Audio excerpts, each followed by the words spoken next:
Sur la convention signée entre Elections Cameroun et l'ONU, un mois après, on en sait un peu plus sur le contenu de ce partenariat qui avait été annoncé par le président d'Elections Cameroun en parlant d'assistance technique. On l'a lu, on l'a parcouru, le document de 7 pages. Cissé Bamanga, pour Philippe Banga, les contours de la convention entre Elections Cameroun et l'ONU ont été mal pensés, mal négociés. Après la pression de certains partis politiques de l'opposition, finalement, ce sont les Nations Unies qui ont publié le contenu de la convention signée le 9 mai dernier, tel que le document est présenté, un document de 7 pages. Est-ce qu'il vous inspire confiance plus qu'avant ou moins qu'avant? Écoutez, vous savez, au Cameroun, ce ne sont pas des idées qui manquent, ce n'est pas de l'argent qui manque non plus, ce ne sont pas des ressources aussi qui manquent. Je pense que on dit ce qui est fait sans vous est fait contre vous. Je m'explique. Cette fois-ci, une fois de plus, on a fait des choses sans l'opposition, tout simplement parce que c'est fait contre eux. Et c'est fait pour aller battre l'opposition. Et je pense que c'est déjà plié, c'est déjà fait. Je vais m'expliquer. Quand vous lisez ces 7 pages du projet d'assistance technique des Nations Unies au cycle électoral 2025-2027, on parle de 30 mois. Quand vous entrez dans les volets de substance, d'opérationnel, des volets comme celui qui est temporel et tout ça, dans le fond du dossier, dans le fond des 7 papiers qui sont sur le site internet de l'ONU, vous voyez qu'un travail de fond a été fait. Vous voyez que c'est des personnes qui sont sérieuses, qui ont mis sur la table le problème qui est bien connu, c'est-à-dire le problème des élections, plus précisément des prochaines élections dans notre pays, plus précisément encore l'élection présidentielle. Parce qu'aujourd'hui, en octobre 2025, ce qui risque de se passer au Cameroun, c'est quelque chose qui n'a jamais été. Parce que ceux qui sont aux affaires aujourd'hui comprennent que les populations, la masse, on est fatigué. Et ils ont compris que ça ne passera pas. Maintenant, pour que ça ne passe pas, ils ont déjà fait tous les calculs. Tout ce qu'ils ont essayé, ils ont mis sur la table de voir que s'ils remettent ça, ça ne va pas passer. Qu'est-ce qu'il faut faire? Il faut appeler la communauté internationale qui va venir certifier le passage en force une fois de plus pour dire que le candidat, le président de la République, son excellence Paul Biya du RDPC a encore gagné une fois de plus. Moi, ça me choque. Pour le moment, il ne s'est pas non, moi, je vous fais une analyse. Moi, je vous fais une analyse. Je suis un acteur. Vous savez, on a parlé de 9 mai 2025 à août 2027. On a parlé des élections présidentielles, des conseils régionaux. On a parlé de l'élection législative, communale, tout ça. Je suis interpellé parce que les prochaines élections de mon pays où j'aurai l'âge, j'y participerai et l'Alliance républicaine va participer. Donc, pour moi, je suis choqué parce que quand je regarde, il y a eu 4 signatures. Du côté de l'ECAM, il y a eu 2 personnes qui ont signé. Vous avez M. Eno Abraham, M. Esosé Eric qui a signé. Du côté du PNUD, vous avez Opia Mensa Kouma qui a signé. Et du côté de l'ONU, vous avez M. Issa Sanogo qui a signé. Nulle part, je ne vois par exemple l'UNDP qui aurait dû signer parce que si on va dire que c'est le parti, après le RDPC, c'est le parti de l'opposition au Cameroun, c'est le deuxième parti entre guillemets, vous n'avez personne de la plateforme qui a fait un gros travail depuis 2 à 3 ans. Je parle de Hilaire Zipang, je parle du président Maurice Kamto, je parle du président Cabral Libi, je parle de Thomas Emo Damzoa et j'en passe. Ils ne sont pas là, ils n'ont pas signé. Bon, on va me dire que du 1er au 12 juillet 2024, on les a consultés. Quand je lis il y a eu des consultations et tout ça.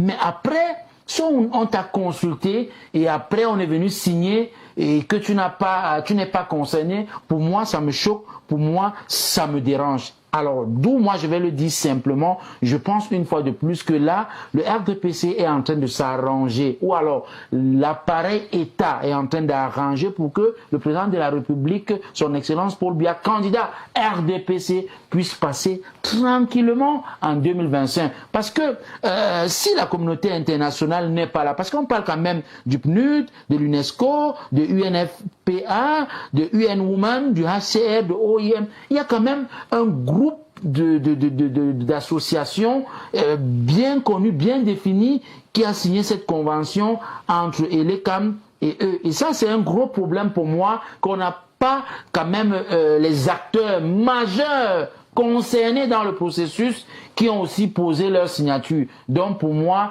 je suis dépité, je suis dérangé qu'il y a un seul candidat de l'opposition seulement qui a fait une sortie véritable, c'est-à-dire le président Maurice Kamto du MRC, et même lui qui fait cette sortie, il n'a pas de garantie qu'il ira aux élections présidentielles d'octobre de cette année. Vous savez tout ce qui tourne autour de sa candidature. Vous avez un grand universitaire qui est sorti, qui a presque mis le débat clos en disant que s'il n'a pas les signatures, il ne va pas aller. Suivez mon regard, vous savez de qui je parle. Il y a aussi eu la signature du premier secrétaire du PUR. Voilà, la dénonciation plutôt. Voilà, donc vous voyez qu'on est en train d'avancer là dans quelque chose, et je vous rappelle ce que je disais lors de ma première prise de parole, c'est qui est fait sans vous est fait contre vous. Aujourd'hui, on est en train d'aller, on va berner l'opposition une fois de plus. Ils ont compris, quand je dis ils, tous ceux-là qui se mettent pour pouvoir accompagner le candidat RDPC,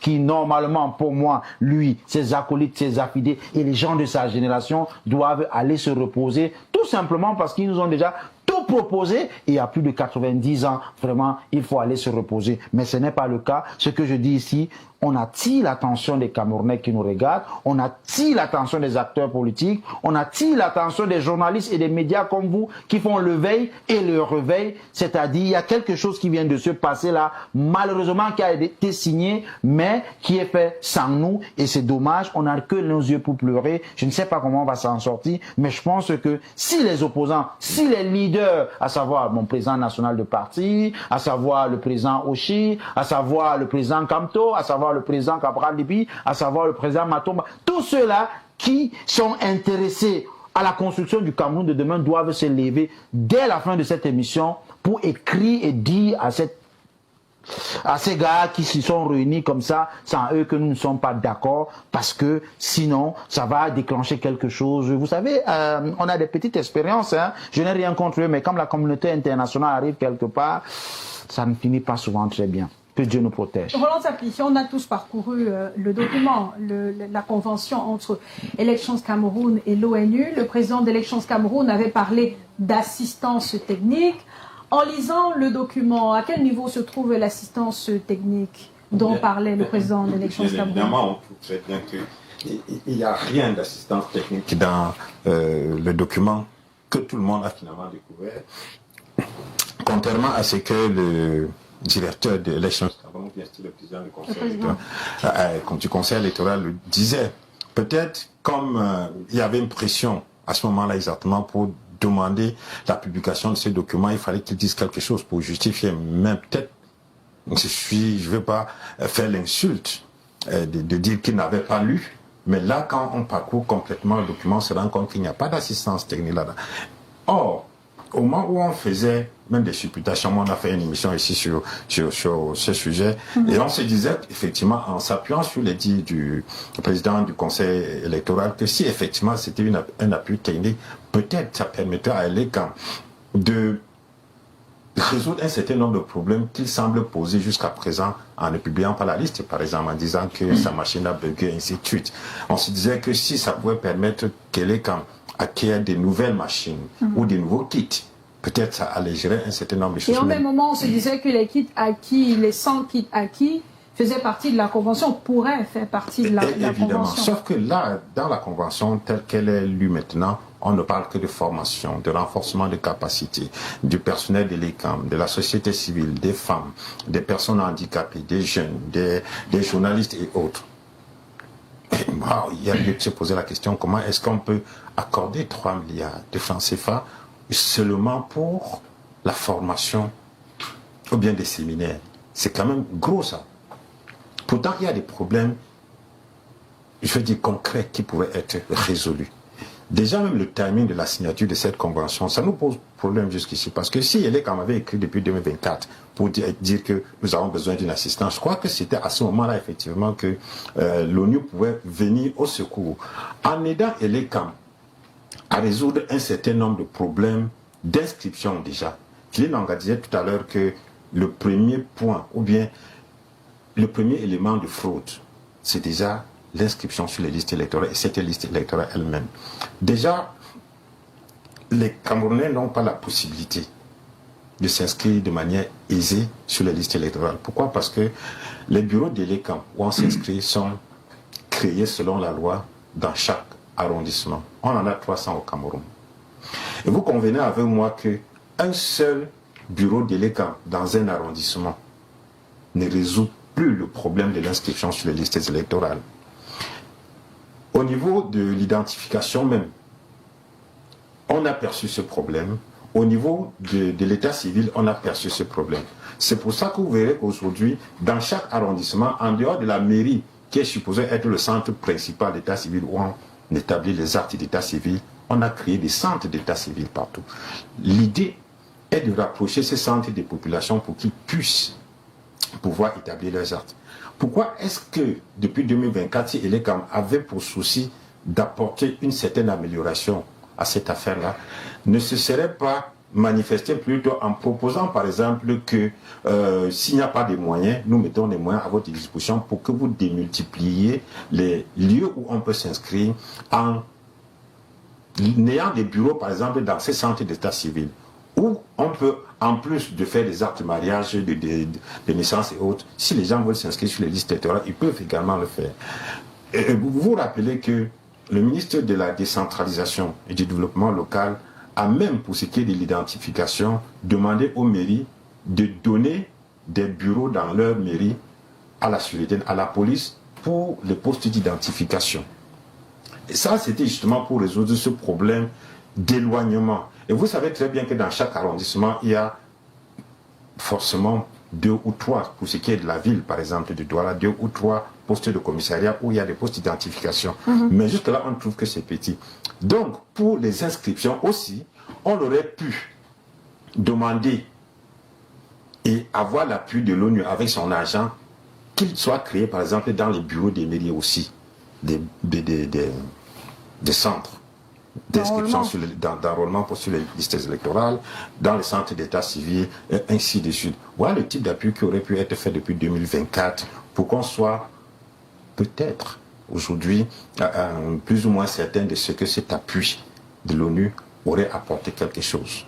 Si ce n'est pas de l'appui technique qui aurait peut-être permis à ELECAM d'acquérir des kits, d'acquérir peut-être de nouveaux serveurs qui permettraient qu'ils ne nous disent plus que ces machines ont bugué, on l'aurait compris. Mais là, ce n'est pas le cas. Alors on se pose donc la question, si la convention vient d'être signée en mai 2025, alors que les élections qui suivent sont en octobre, et qui induit que de mai à partir de mai, on a encore autour 1 ou 2 mois pour s'inscrire sur les listes électorales. En réalité, à partir de ce moment-là, on comprend très bien que pour ce qui est des élections d'octobre, l'appui de l'ELECAM ne peut pas avoir un impact sérieux, ne serait-ce que pour l'inscription sur les listes électorales. C'est trop tard. Parce que, comme je disais tantôt, on se serait attendu à ce que ces moyens permettent de démultiplier les centres d'enrôlement, soit dans les centres d'état civil, soit dans les mairies et partout ailleurs. Il y a des villages où on devrait parcourir au moins 30 km pour arriver à un centre d'enrôlement, ce qui est complètement... L'appui de l'ONU aurait pu permettre effectivement que là, on rapproche également les centres d'enrôlement. Ce n'est pas le cas. Surtout que ce qui est dit par les partis politiques, c'est que les unités mobiles n'ont pas accès à toutes les localités. Et évidemment. Un problème de mobilité. En même temps, non seulement un problème de mobilité qui est accentué par un problème de sécurité. C'est un matériel qui coûte quand même de l'argent, même si on nous dit tout le temps qu'il ne fonctionne pas très bien. Mais celui qui fonctionne devrait être en sécurité. Et c'est même pour cela qu'en temps normal, c'est dans les bureaux d'ELECAM que les inscriptions se font, tel que la loi le dit. Le fait que les équipes sortent, normalement, c'est quelque chose qui est toléré, mais en réalité, ce n'est pas légal cette fois-là. Parce qu'une fois que les équipes sont sorties avec le matériel, personne n'est plus garant de sa sécurité. Or, étant dans l'enceinte, c'est sécurisé. Si dans un marché où ils se sont installés, il y a, je dis n'importe quoi, des bousculades, une émeute et que le matériel est endommagé, qui en serait responsable? Donc en réalité, il faudrait, on se serait attendu que s'il y a une aide que l'ECAM a, ce serait peut-être effectivement pour sécuriser des endroits en dehors des centres d'arrondissement pour pouvoir inscrire des gens. Or, on ne constate pas. Maintenant, on nous parle des formations. Ça pose également un autre problème parce que ces formations, en réalité, devraient être confiées soit aux partis politiques, soit à la société civile.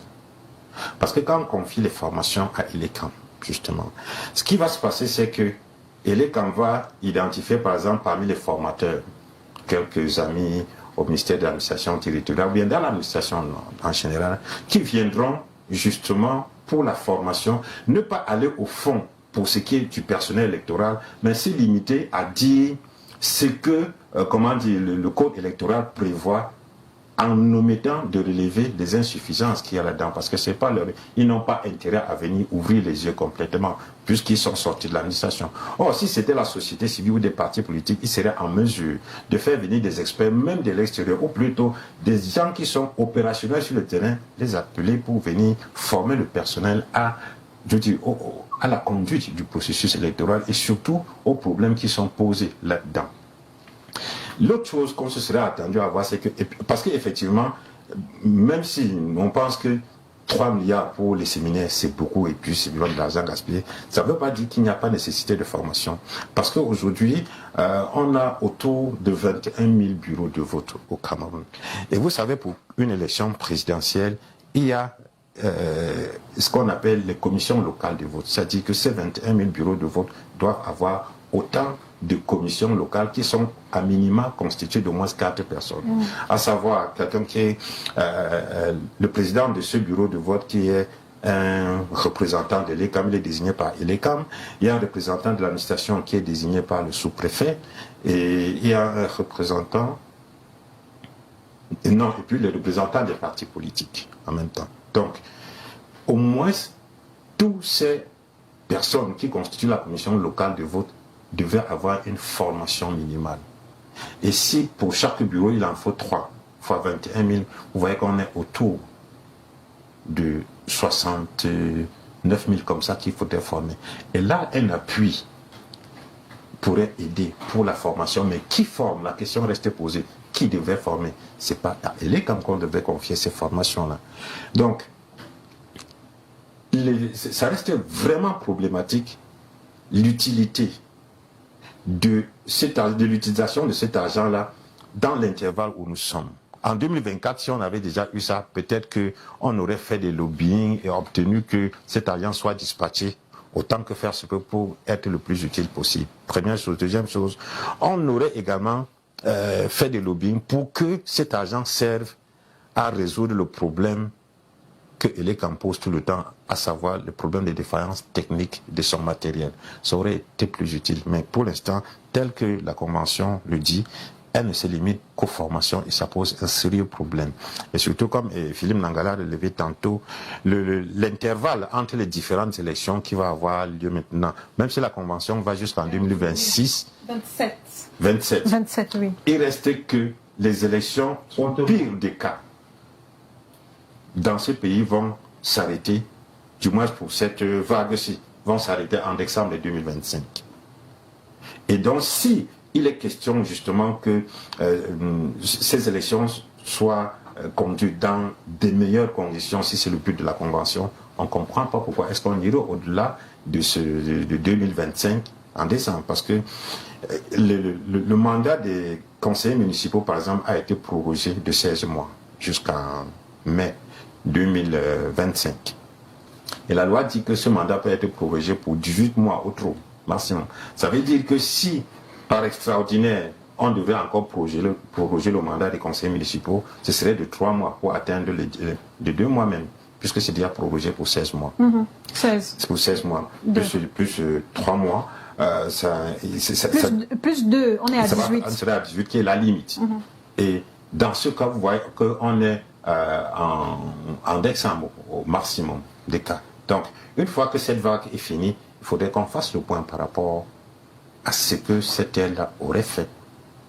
Et si ça va continuer après, ça, ce serait pour une vague d'autres élections qui vont venir 5 ans après. Peut-être à ce moment-là, on pourrait dire qu'on prend effectivement du temps pour mettre sur pied un certain nombre de choses. Mais pour l'intervalle où on est là maintenant, il y a des élections qui vont se dérouler en cascade à partir d'octobre, là, jusque sur les 12 mois. Et comme Philippe disait tantôt, dans ce déroulement des élections en cascade, il n'y a plus possibilité, ou bien très peu de possibilités, d'avoir encore une période pour s'inscrire sur les listes électorales. Parce qu'à chaque fois qu'on aura convoqué le corps électoral, les élections s'arrêteraient. Et l'opération d'inscription sur les listes électorales qui pourrait s'achever un peu plus tôt, en tout cas dès la convocation du corps électoral, on est dans l'intervalle, c'est quoi, dans 2-3 semaines maximum. Parce que suivant les calculs, si le calendrier est respecté, on devrait en principe convoquer le corps électoral autour du 18, 19, 20 juin maximum. Nous sommes déjà le 10, donc dans 8 jours là en réalité. On attend.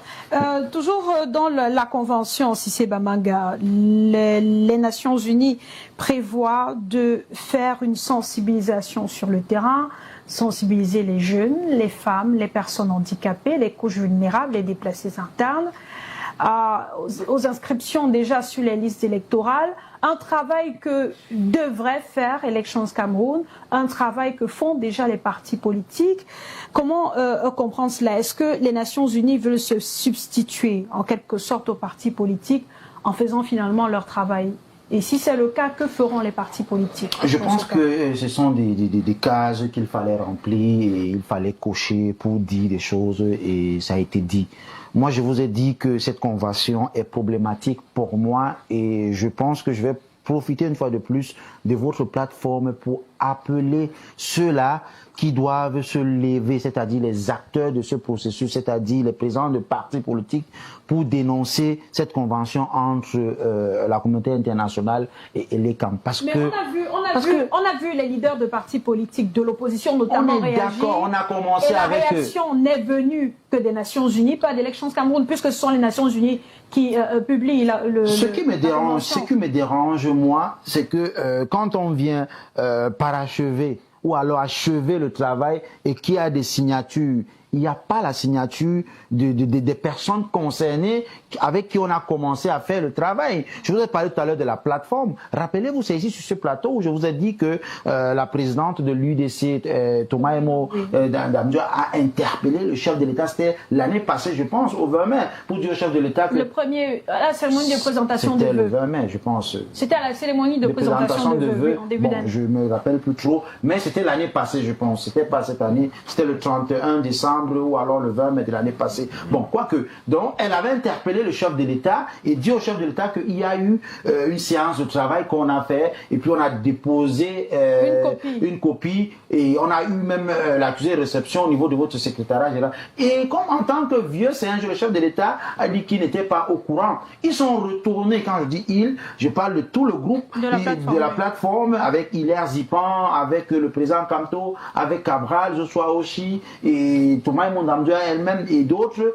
Ils sont retournés, ils ont fait le même travail.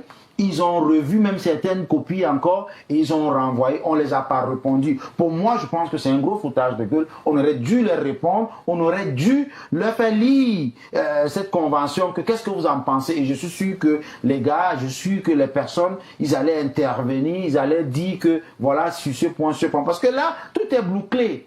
Tout est bouclé et istoulé. C'est presque très tard, on ne peut plus rien. La seule chose qui peut faire à ce qu'on essaye de bouger les lignes, qu'on essaye de faire des choses, c'est que, je vous dis, que tous ces leaders des partis politiques puissent être ensemble, se mettre ensemble pour dénoncer ça, pour écrire et dire qu'ils ne sont pas d'accord. Un petit peu comme celui-là que vous avez pris au téléphone a essayé de nous dire, monsieur Philippe Nanga, que je salue. Donc, vous voyez, quand quelque chose nous concerne, et qu'on ne nous met pas à l'intérieur pour pouvoir apporter notre part de contribution. Vous dites que l'ONU, ils vont venir aller faire des... C'est pas leur travail. Et je pense que l'opposition a déjà fait beaucoup de travail. Moi, je pense que depuis que je suis engagé en politique, je n'ai pas encore vu une élection ou alors les prémices d'une élection où l'opposition a mouillé le maillot et a été dans l'éveil et le réveil, comme vous les médias, comme les journalistes et comme tout le monde, à travers les plateformes du digital, à travers les plateformes classiques, c'est-à-dire des médias comme vous. Il y a eu un travail de fond qui a été fait. Vraiment, si on veut remplir des cases pour justifier ces milliards que mon frère a dit, effectivement, il y avait beaucoup de choses à faire, même à l'intérieur de l'ECAM. Et l'ECAM n'a pas de kit, par exemple. Nous, les acteurs politiques, quand nous allons vers l'ECAM, nous demandons à l'ECAM de venir nous aider pour que les masses puissent s'inscrire ou alors se réinscrire. Mais l'ECAM, jusqu'à aujourd'hui, ils ont des problèmes. Mais l'ECAM a acquis 100 nouveaux titres récemment. Je vous dis récemment. que ce qui se passe sur le terrain, ils n'en ont pas. La deuxième chose, jusqu'à aujourd'hui, on ne comprend pas pourquoi beaucoup de personnes qui sont inscrites n'ont pas leur carte de l'ECAM jusqu'à aujourd'hui. On ne sait pas, alors que c'est une petite imprimante de rien du tout qui a l'air d'une copieuse ou d'une photocopieuse qui imprime cela. Et vous avez des entreprises qui font dans le print dans ce pays qui peuvent vous fournir ça. On ne comprend pas. Les ordinateurs, pareil. Moi, je vous dis en tant qu'acteur et qui est souvent sur le terrain avec d'autres partis politiques, avec d'autres acteurs, quand on va vers les, on est obligé de mettre un petit peu dans notre poche pour les encourager, alors qu'ils ont un budget premièrement, alors qu'il y a ce genre d'argent qu'on peut mettre à leur disposition. Moi, je pense que merci d'avoir mis sur la table cette convention, mais on ne peut pas avancer avec ce genre de convention. Et je redis ce que j'ai dit ici. Je pense que le pays organisateur, c'est comme ça que moi je les appelle, ils ont mis tout en place aujourd'hui pour que dès octobre, quand ils vont nous dire que le champion est passé et que nous, l'opposition, ou alors les Camerounais, ou alors je ne sais pas, les journalistes et tout le monde entier va commencer à dire que non, il n'est pas passé. On va dire que mais la communauté internationale a dit qu'il est passé. Vous êtes qui? Parce qu'aujourd'hui, à l'état actuel où on est, les Camerounais sont fatigués et les Camerounais ont déjà pris sur eux. Moi, je vous parle par exemple dans le Septentrion, les jeunes me disent, mais si on est fatigué, monsieur Bamanga, on est fatigué du RDPC, on est fatigué des élites colons, ça ne passera pas cette fois-ci. Mais avec ça, je pense qu'ils vont certifier quelque chose et ça va passer. Et ils sont allés comment? Parce que quand vous voyez, et c'est une analyse politique que je vous fais, ils sont allés jusqu'à vouloir encadrer toutes les élections. Le schéma est ouvert, et ça, ce que je dis est subjectif, mais si vous lisez entre les lignes, vous verrez que c'est presque ça, à 1 centime près. Ils vont dire que le président de la République, son Excellence Paul Biya, a gagné, peut-être, je dis n'importe quoi, avec 20%, et peut-être son deuxième, un peu serré, avec 17%, et les élections qui vont suivre, ils vont un peu lâcher, c'est-à-dire les élections locales, tout ça, ils vont lâcher, mais ça ne passera pas. Tout ce que nous on veut aujourd'hui, c'est qu'on ne peut pas accepter que les gens avancent, le monde avance, et que nous on a l'impression qu'au Cameroun, on recule à 93 ans, vraiment, en aucun pays au monde entier, même au Vatican, le Seigneur a imposer l'alternance. On a besoin, et je l'ai dit sur ma page, j'ai écrit une lettre au chef de l'État avec beaucoup d'ironie, avec son graphique où il parlait je me rappelle plus trop, mais je lui ai dit, monsieur le chef de l'État, vous avez pris les choses très jeunes, vous avez travaillé avec les personnes de votre génération très jeunes, mais aujourd'hui, qu'est-ce que vous voulez, monsieur le chef de l'État, son excellence Paul Biya, qu'on retienne de vous? On a besoin que vous passiez la main. Même en interne, je le dis, ça c'est quelqu'un, un Camerounais qui a un ras-le-bol qui parle. Il faut que même en interne, vraiment, ne nous voyez même pas dans l'opposition. Peut-être que vous avez dit qu'on n'est pas prêt, mais en interne chez vous, vraiment, il y a pas mal de matière grise, il y a pas mal de bonnes personnes, 2, 3, 4 générations. Si on prend sur 10 ans, et si on prend sur un peu plus de 40 ans, on est à 2 générations, parce que on peut dire qu'une génération, c'est un peu plus de 20 ans. On est fatigué, il n'y a plus rien. Et on veut aussi ce vent de changement qui va propulser notre pays dans tous les domaines. Le pays avance, mais nous on n'avance pas. Moi je pense que je chute par là en disant que ce qu'on nous propose là, on nous a éloigné de la réalité, parce que la réalité et le problème de fond étaient bien connus. C'est-à-dire que même Elekam l'avait dit, qu'à l'intérieur du code électoral, il y avait beaucoup de choses, beaucoup d'incompréhensions qu'on devait au moins se retoucher. Voilà une session parlementaire qui arrive, je pense, le 10 juin. Nous sommes le 10 juin. Voilà, aujourd'hui. Pourquoi on ne nous propose pas ça là tout de suite en disant que bon, voilà, vous avez trop parlé, l'opposition, machin et tout. S'il faut faire franc jeu, ok, on peut réajuster ici, on peut retoucher ici, et on retouchait, on réajustait avant d'aller chercher une convention avec la communauté internationale qui pouvait nous aider. Mais je le dis encore, partout là où la communauté internationale est passée ces derniers jours, on sait comment ça s'est terminé. Je demande ici aux Camerounais de prier parce que cette communauté internationale ne peut rien nous apporter en dehors des ennuis. Mais en l'état actuel des choses, le problème c'est quoi? Est-ce que le problème a changé?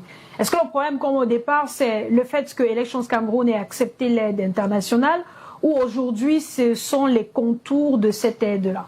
Ils ont déplacé le problème. C'est ce que j'étais en train de vous dire. Le problème a été déplacé. Et non seulement le problème a été déplacé, le problème est venu, on a presque réglé le problème avec des personnes qui ne sont pas concernées. On a eu l'habitude ici au Cameroun de voir qu'on met la charrue avant les bœufs, on a mis le péage avant la route, ça a donné quoi? On a construit Olembe avant l'hôtel 5 étoiles sous-marine, ça a donné quoi? Donc ça fait, moi je le dis souvent sur ma page Facebook, les choses du Cameroun, ça te choque, ça t'amuse. Vous voyez, ça vous amuse parce que vous êtes neutre, mais moi je suis choqué parce que je suis engagé pour que le Cameroun puisse bouger, pour que le Cameroun puisse avancer comme d'autres pays. Parce qu'aujourd'hui on vient nous pondre des choses. Moi je vous dis, ça me dérange que quand je vois les 4 signatures qui sont posées, c'est-à-dire Elecam, le PNUD, les Nations Unies et d'autres, mais il n'y a pas la plateforme, il n'y a aucun opposant. Je suis allé jusqu'à vous dire que si on prenait même l'UNDP, parce qu'aujourd'hui on peut dire que l'UNDP est le deuxième parti d'opposition au Cameroun quand vous entrez dans les chambres où les partis sont représentés. Il n'y a pas l'UNDP, il n'y a pas le PCRN, il n'y a pas le SDF, il n'y a pas l'UDC, il n'y a pas. Bon, on s'est assis, on a travaillé pour qui? On a travaillé pour quoi? Non, il faut être sérieux un petit peu. Je pense que le Cameroun a quand même grandi. On est un pays quand même autonome. On est un pays indépendant. On est un grand pays. On est un pays qui a une maturité dans beaucoup de choses. Vraiment, pour moi, cette chose-là, moi j'appelle cette paperasse de cette feuille, cette chose-là ne passera pas. Et pour qu'on nous parle de renforcer la transparence et l'inclusivité du processus électoral, ce n'est pas ça le problème.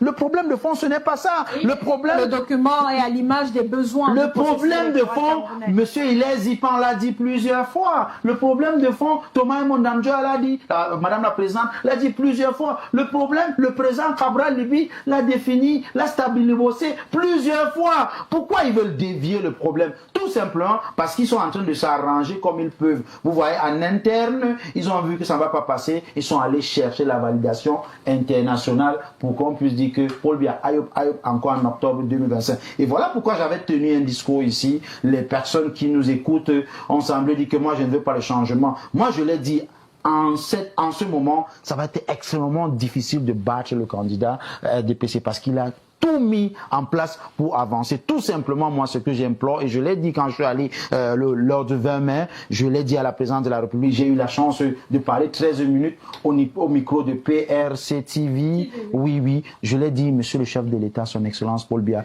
si vous réussissez à passer, parce que vous allez passer, je l'ai dit, l'opposition est vassale, tous les mécanismes qui peuvent aider quelqu'un à passer pour une élection présidentielle, vous l'avez vraiment faites avec la jeunesse parce que le Cameroun manque de tout. Pensez qu'un jour aussi, vous allez partir. Ce mandat de trop, si vous passez, vraiment, il faut faire à ce que ce mandat soit un mandat inoubliable pour les jeunes, un mandat inoubliable pour vous-même. Parce que qu'est-ce qu'on doit retenir de vous? Est-ce qu'on doit retenir que vous avez laissé l'ancien chef de l'État, lui, sa famille et ses enfants dehors? Est-ce qu'on doit retenir que vous avez pris un pays prospère avec la suffisance alimentaire et aujourd'hui, on peine à manger 2 à 3 fois? Est-ce qu'on doit retenir qu'il n'y a pas de route, il n'y a pas la lumière, il n'y a pas l'électricité? Le Cameroun est l'un des seuls pays au monde entier. J'ai échangé avec un Marocain qui me disait, mais votre pays est extraordinaire. Tout est unique. Il y a une seule entreprise d'électricité, une seule entreprise d'eau, une seule entreprise qui donne l'Internet, à savoir Camtel. Il donne quand il veut, il reprend quand il veut.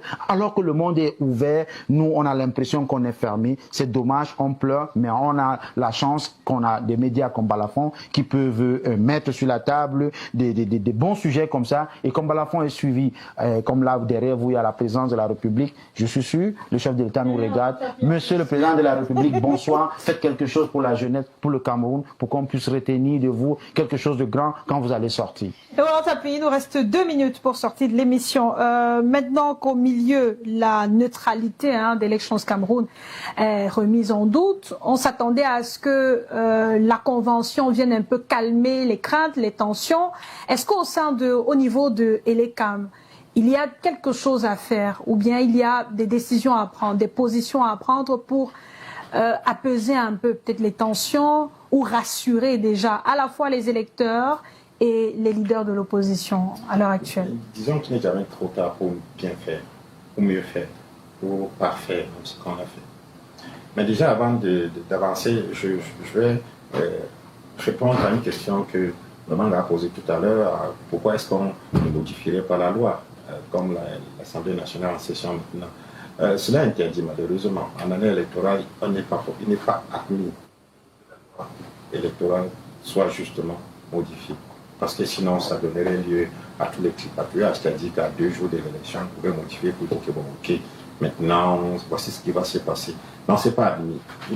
Donc, l'appui dans le sens de pouvoir modifier la loi aurait pu être possible l'année passée, mais une fois qu'on est entré en 2025, c'est impossible. Clos, ce côté-là. Maintenant, qu'est-ce qu'on va retenir finalement de cet appui? Quand on observe bien, on trouve que